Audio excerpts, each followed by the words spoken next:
Hello and welcome to AffroVlogs. In today's episode, I'm going to talk to you guys about buying a camera, especially if you are a first timer or a beginner. Now, when I first bought my camera 2 years ago, I honestly wish I had more tips on how to look out for certain features or what I should be looking out for and so on and so forth. Now, you guys could say, well, use the internet then. Well, yes, and I did, but sometimes that experience that you have actually using or finding the camera is more valuable than what other people tell you, just because you're different from other people.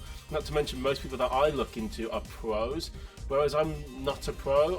I definitely know my camera well now, but I'm not a pro. So why the heck not share the tips that I know now to you guys, so you guys can have a better idea of what's going on or what to do when you're looking for a camera. So let's get into this. Okay guys, so the first thing that I would consider if it was me buying a camera is the budget. So the budget is the heart of the whole thing. The budget or the price that you're willing to pay for a camera will determine how good or bad the camera will be. Obviously, when you're buying a camera, even the cheapest of cameras aren't necessarily bad. It just means you're going to be limited in terms of feature sets, which I'll get onto in a minute. But depending on how much you're willing to spend, you can open up different classes of camera. So for example, if you're paying £100 for a camera, you may only be limited to either a point and shoot or heck, even a Polaroid camera. Or if you spend £1,000, you can buy DSLR, SLRs, camcorders, bridge cameras, mirrorless all sorts of things. So the budget is definitely the first thing I would consider before anything else, because again, depending on the budget, you may be forced to go into the second-hand market to find something that used to be really good but now you can buy it for cheap, or you have to buy the cheapest camera that you can get and then plan to upgrade it along the lines, but to use the £100 or less, or whatever the budget may be, just to buy, say, a practice camera so you can get good at using the various features of a camera, and then your next camera could be something that's actually pretty decent, and the skills that you've learned from buying the cheaper camera can be applied to the more expensive camera. So the budget is definitely the first thing I would consider. Make sure that you know how much you're willing to spend. So guys, definitely know your budget and make sure that within that budget you know exactly what kind of camera you can go for in terms of the best quality you can get out of it. So, you know, £100 isn't going to give you the best quality, but is that what you're looking for? Because if it isn't, then it doesn't matter. So the second thing I would consider would be the features of the camera and even the technology to an extent of the camera. If you're buying a camera in 2017 and beyond, or even before, there are features that people always want or that you want in the camera, and it's up to you to know what kind of features you want. For me, for example, if we're talking about features, that basically means what kind of things do you want the camera to have within the camera before anything else. So this is my camera here. This is the RX10 II. It's a fantastic camera.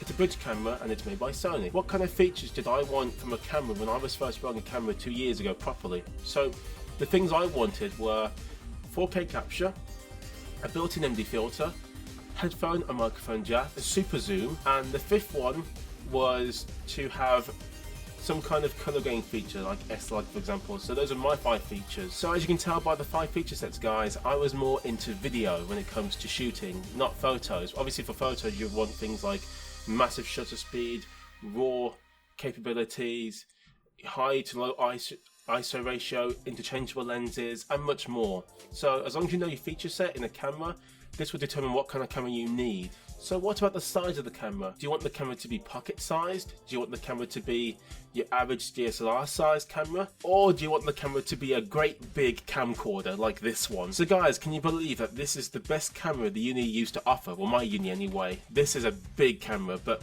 things like this you have to think about, because if you've got a massive camera like this one and you haven't got a tripod or a massive bag to carry it in, or you're going to carry it to big events, you need to keep it safe. And something like this, oh gosh, keeping it safe and keeping it under wraps is not easy, I'll tell you that much. But think about the size of the camera as well when you go and buy it, because if you just want a pocket camera and you end up with something like this, you're in trouble. So the fourth thing I then consider is, what are you using the camera for? Photography, videography, conferences, businesses.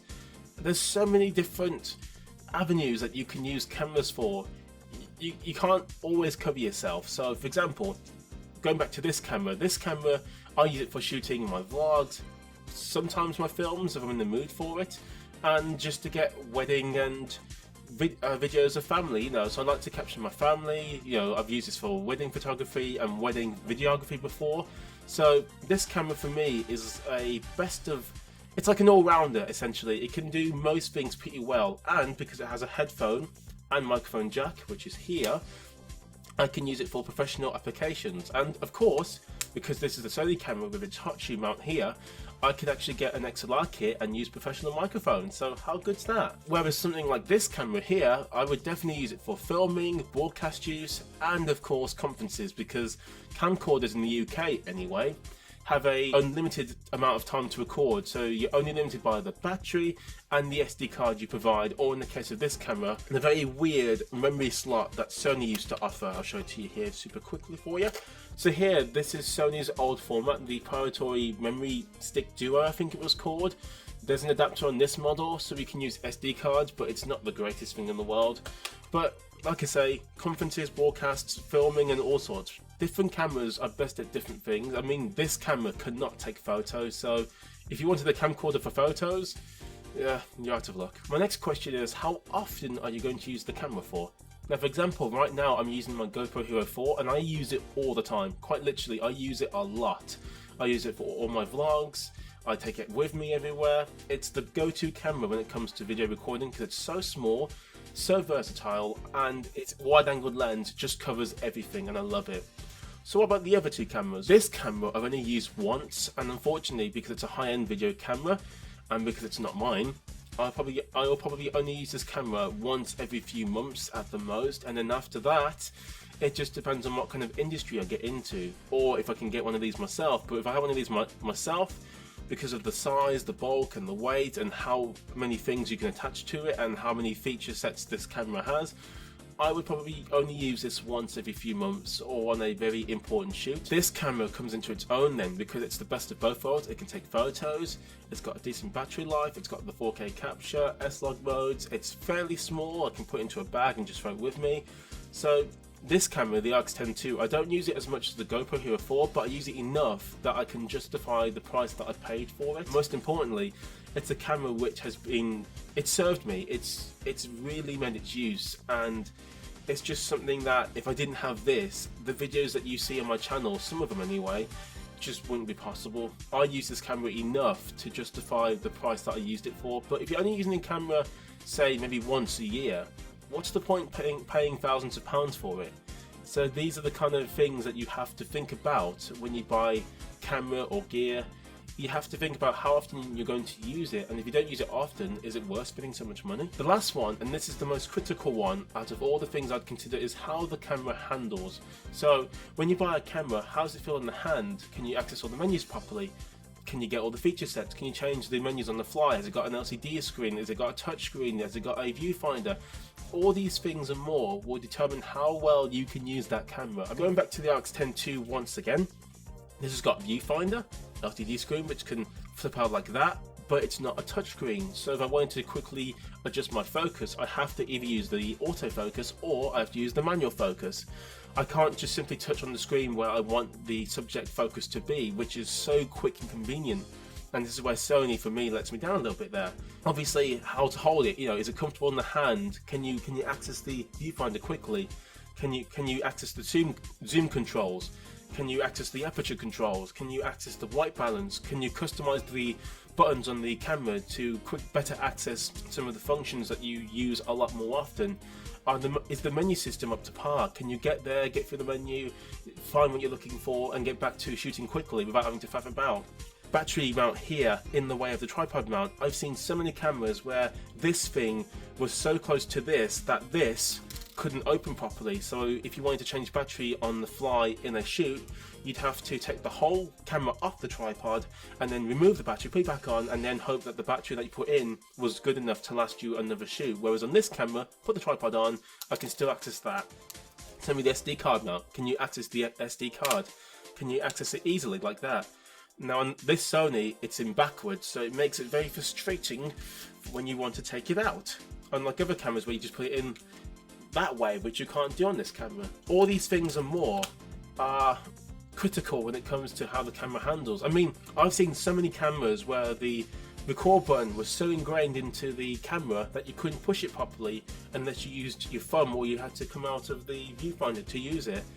All these things and more will constitute to how well you can use the camera and how well the camera will serve you. If you get your hands on a camera and you don't feel comfortable using it in any manner and you can't get used to it, or if you pick up a camera and you just find yourself unable to get used to a particular menu style or how the camera feels in the hand or how it works, then the camera may not be for you. So, conclusion time. What have we learned about tips for buying a camera, especially if you are a beginner? Know your budget, know what kind of features you're looking for, but then don't be surprised or don't be taken aback when you find some more features. To me, that's a bonus. Know what size you're comfortable with using, so when you take it out for shooting, you're not going to be fumbling with the weight, you're not going to be fumbling with the camera. Know exactly what you're going to use the camera for. No point using the camera that you could use only once per year and you want to use it every single day, or there's no point buying a camera for such exorbitant prices and you only find yourself using it 3 times a year. So know exactly what you're using it for, and know exactly how often you're using it for, because the more often you use the camera, the more you get used to it, and the more you get to know the camera, the more you know its feature set, and the more you get to really rely on the tech that you're using. And most importantly, how does the camera handle? Can you get used to it, and all the other stuff? If you don't get used to it, if you don't know how it feels in the hand and where the controls are, then the camera is useless. Now before I go, let me leave you guys with a quick tip that I felt was pretty good. The camera doesn't make you a pro, it's you that makes the camera a pro. Don't forget guys, you are the pro, not the camera. And guys, that was some tips on what kind of things you need to look out for when buying a camera, especially if you are a beginner. So guys, if you like the content, give it a like, and of course, if you love content like this and more, please consider that subscription button. But until then guys, this has been AffroVlogs. Goodbye!